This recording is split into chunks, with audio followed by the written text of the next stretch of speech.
And if anybody has any questions, we have a small enough group. If anybody wants to just open their mic and ask questions, that would be great. Or you feel free to put them in the chat, and then I can ask them to Dan for you. And I can see the chat now too, so.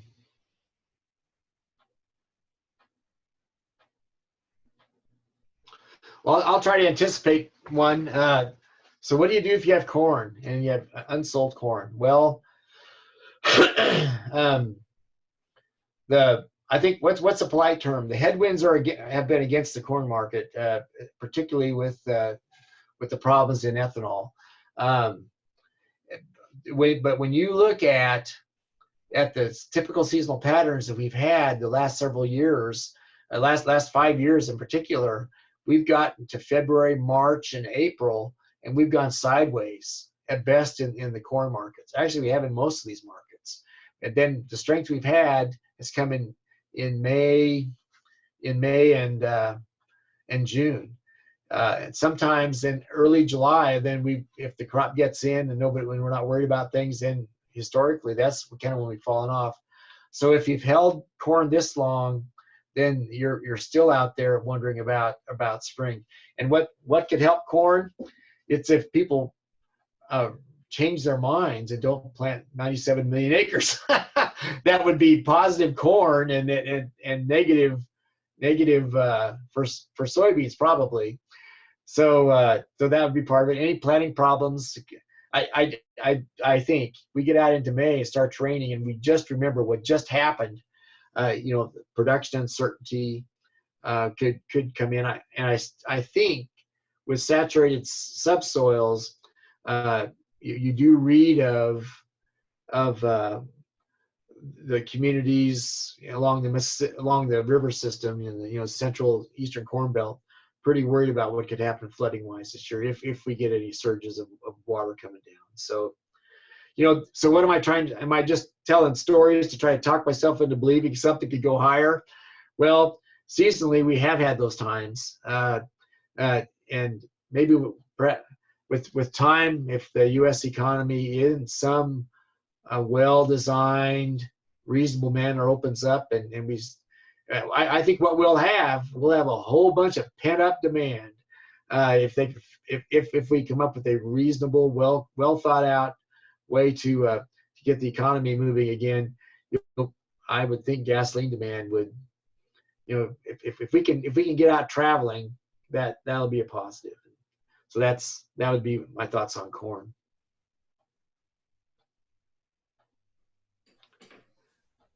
For wheat, does anybody still have wheat? Farmers may not have wheat, but the elevators have had, and that they made a fair amount of money over the last several years storing it.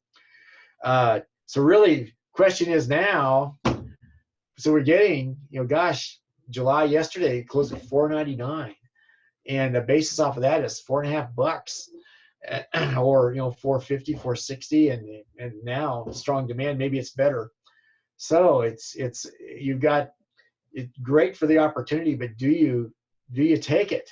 So that's now wheat producers have a new crop quandary that they see some prices they haven't seen for a while and are wondering if they need to take this or not. So I would, the fallback conservative way to think on it is if you're covering your costs and you can make a profit on the thing, and then you're looking at something. You may be looking at something we don't often see in Kansas in crop farming, actually covering full economic costs with some of these prices. And if you get that, wow, sell the cash, go buy a cheap call someplace out of the money, and if it is going to go to the teens or whatever for whatever it could hit, well, but let the call comfort you. But it would sure seem to be good. When you look at how rough corn's looking right now, to see what's happening in wheat, where we're pretty close to covering costs, full economic costs, land and the whole deal, it's something to consider. For soybeans, I think that I probably should be disciplined to think the same thing. But soybean cost of production, if we get any yields at all, cash-wise, we cover variable costs pretty readily. The issue for soybeans is we only have 40, 50 bushels per acre. Then we don't cover the full cost that readily. So we could have, saw some budgets this year at $4.90, but we put together $4.90 to $5 marginal cost, and total cost $8.50. So you could, if at 50 bushel an acre, you can figure that out what the land rent was, you know. If it's on irrigation, that irrigation system too, they come a combination too. So what's my point? Point is that $8.50, $9, if we get higher than that for beans, again, you're getting to where we're not far already in a lot of these cases covering full economic cost for soybeans. But $8.50 is kind of disappointing for people hoping for 9 and 10 and needing to make up for corn. I guess I would still be disciplined and look at your cost coverage and realize that it's all speculation, you know, in terms of the opportunities out there until you commit. And somewhere out there, there'll be a time to take. Well, the risk for soybeans is that farmers actually do shift those acres. That's the risk for soybeans, isn't it? That we go from 83.5 to 85, 86, 87, get a big crop, and then next fall we're in challenging shape. And really, the opportunity for corn is that maybe they're probably hoping everybody does that. And to finish up on grain sorghum for marketing strategies, these are, well, if you break it up, futures versus basis bids, heck of a basis bid right now. And a lot of in the export-oriented terminals. And maybe if you're in a local elevator, you know, are you in a position to get to the terminals where you can get that bid? So hopefully the system is passing that on. And I don't want to be critical of any folks as they all have their cost structures, but there are some elevators export-oriented wise where there are opportunities to hop in on that. And so with that, you're given the strength you've had, the inclination is to wait and see, well, will this grow more? What's the deal? What's going on? So you're probably to look at good opportunities. The cost of production for grain sorghum, if you get a decent yield, is pretty low relative to these other crops. So if you go the grain sorghum route for this coming year, again, figure out your costs, and you may, if we have strength that we're thinking about, you may be able to cover full economic costs at 325, 350, something like that. And wow, that's hard to pass up. So those are my thoughts on marketing. And with that, I could start about 3 or 4 incendiary arguments, I would think. You people have with differing opinions and approaches. So any thoughts? Does anybody have any thoughts or questions for Dan?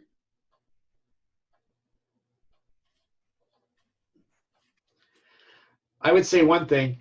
Last night, Glenn Tonser led a discussion on livestock industry issues, and did just a tremendous job. The video of that whole session is about an hour long. Well, actually, his part was about 30 minutes. A lot of discussion about the impact of coronavirus on pork plants, issues having it in the beef sector. So if you have an interest in the livestock side at all, I would go and I'd encourage you to look at that newly minted program. Next Thursday, 7:30, Michael Taylor will be doing the last of these meetings for us, and she's going to be talking about impacts on the land market, both I think values and on rents. So that affects both sides of all our leasing, renting, ownership. Well, several sides of all those relationships. So Michael's one of the premier ag economists in the country. In dealing with land issues. So free of charge. Just have to contact KSU Ag Manager Rich Llewellyn. Just go to the site. There's a way to register, and I encourage you to consider tying in with those different meetings. It's quote good information for ag decision makers in Kansas and beyond.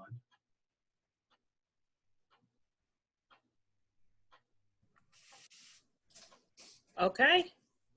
If no one has any questions, I think we had an excellent hour of great information.